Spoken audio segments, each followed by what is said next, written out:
Alam nyo ba na sa South Korea, kahit hindi ka marunong magsalita ng Korean, madali ka pa rin makakasakay ng bus? At ang mas nakakagulat, halos lahat ng bus dito ay eksaktong sumusunod sa schedule. Tara, samahan nyo ako sa pagsakay ng bus dito sa South Korea. Magandang araw, mga ka-JJ! Ngayon, ipapakita ko sa inyo kung paano sumakay ng bus dito sa South Korea. Una sa lahat, bago ka pumunta sa bus stop, kailangan mong malaman ang bus number at ruta. Madali lang itong makita gamit ang navigation apps o sa electronic display na makikita sa bawat hintuan ng bus. Kapag dumating na ang bus, pumila lang ng maayos at hintaying makababa muna ang mga pasahero bago sumakay. Dito sa Korea, talagang sinusunod nila ang simpleng disiplina na ito. Pagpasok mo sa bus, sa karamihan ng mga biyahe ay hindi na cash ang ibinabayad sa driver. Ang karaniwang ginagamit ay transportation card, gaya ng T-Money o Cashby. Itatap mo lang ang card sa scanner at automatikong mababawas ang pamasahe. Mapapansin mo rin na may mga bus na bumibiyahe kahit kakaunti o wala pang pasahero. Ito ay dahil mahigpit nilang sinusunod ang schedule ng pag-alis. Hindi rin pwedeng pumara kahit saan mo lang gusto dahil may mga nakatalagang bus stop lamang para sa pagsakay at pagbaba ng mga pasahero.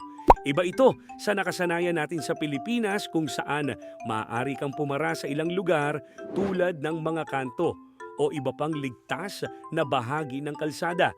Isa pa sa maganda rito, malinis ang loob ng bus at tahimik ang mga pasahero. Bihira kang makarinig ng malalakas na usapan o ingay dahil nire-respeto nila ang kapwa nila pasahero. Habang bumibiyahe, makikita mo sa monitor ang susunod na hintuan. May announcement din sa Korean at English, kaya kahit dayuhan ay madaling malaman kung saan bababa. Kapag oras mo nang bumaba, pindutin mo lang ang stop button na makikita sa loob ng bus. Pagkatapos, huwag kalimutang itap ulit ang transportation card sa paglabas. Mahalaga ito, lalo na kung lilipat ka sa ibang bus o tren dahil maaari kang makakuha ng transfer discount.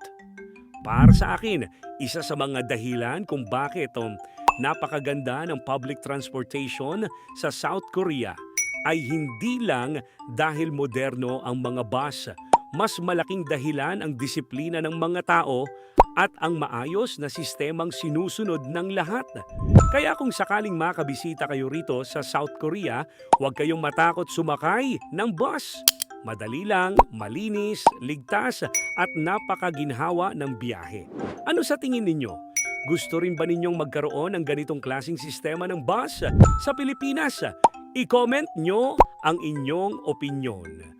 Kung nagustuhan ninyo ang video na ito, huwag kalimutang i-like, i-share at i-follow ang page para sa iba pang kwento tungkol sa buhay o FW dito sa South Korea.